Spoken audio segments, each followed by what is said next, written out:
అందరికీ నమస్కారం. మన ఛానల్కి స్వాగతం. 60 నుంచి 90 ఏళ్ళు ఉన్నవారు ప్రతి ఒక్కరూ తెలుసుకోవాల్సిన ఒక ఇంపార్టెంట్ అప్డేట్ మనకి ఇప్పుడే రావడం జరిగింది. ముఖ్యంగా 60 నుంచి 90 ఏళ్ళు వయసులోపు వారందరికీ సుప్రీంకోర్టు ఒక అదిరిపోయే శుభవార్త చెప్పడం జరిగింది. ప్రతి ఒక్కరూ తెలుసుకోండి. మన ఛానల్ని ఫస్ట్ టైం చూస్తుంటే ఖచ్చితంగా ప్రతి ఒక్కరూ సబ్స్క్రైబ్ చేసుకోండి ఫ్రెండ్స్. అప్పుడే ఇటువంటి ఇంపార్టెంట్ అప్డేట్స్ పొందవచ్చును. అలాగే మీకు వీడియో నచ్చితే తప్పకుండా లైక్ చేయండి. చాలామంది లైక్ చేయడం మర్చిపోతున్నారు. లైక్ చేయడం వల్ల ఇటువంటి ఇంపార్టెంట్ న్యూస్ మన పెన్షనర్స్ అందరికీ చేరుకుని సో లేట్ చేయకుండా టాపిక్కి అయితే వెళ్దాం.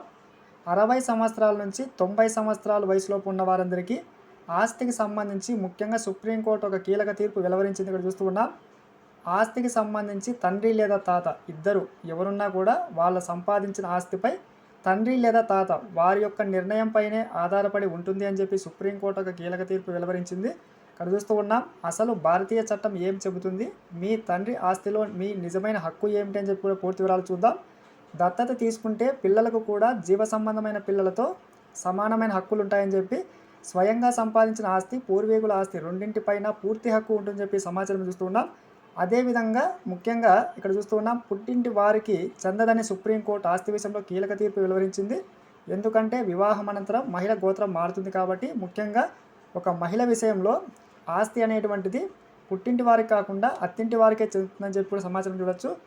చట్టంలో ఇమిడి ఉన్న సాంస్కృతిక చట్టాన్ని అర్థం చేసుకోవాలని చెప్పి జస్టిస్ బివి నాగరత్న నేతృత్వంలోని సుప్రీంకోర్టు ధర్మాసనం పిటిషనర్లకు గుర్తు చేసింది. ముఖ్యంగా వాదించడానికి ముందు మీరు కొన్ని గుర్తుంచుకోవాలని చెప్పి కూడా చెప్పడమే జరిగింది. ముఖ్యంగా ఈ విషయాలు ప్రతి ఒక్కరూ తెలుసుకోవాలని చెప్పి కూడా సుప్రీంకోర్టు పేర్కొనడమే జరిగింది ఫ్రెండ్స్. సో ముఖ్యంగా మహిళల విషయంలో ఆస్తి విషయంలో మనకి స్పష్టమైన తీర్పు వెలువరించింది. ఇక్కడ చూస్తూ ఉన్నాం. వివాహమైన మహిళ బాధ్యత ముఖ్యంగా పుట్టింటి వారికి కాకుండా అత్తింటి వారికే ఉంటుంది కాబట్టి ఆస్తి విషయంలో కూడా వారికే చెందుతుందని చెప్పి ముఖ్యంగా తాత తండ్రి ఆస్తి విషయంలో వారి నిర్ణయం మీద ఆధారపడి అని చెప్పి సమాచారం ఇస్తున్నాం. Thanks for watching.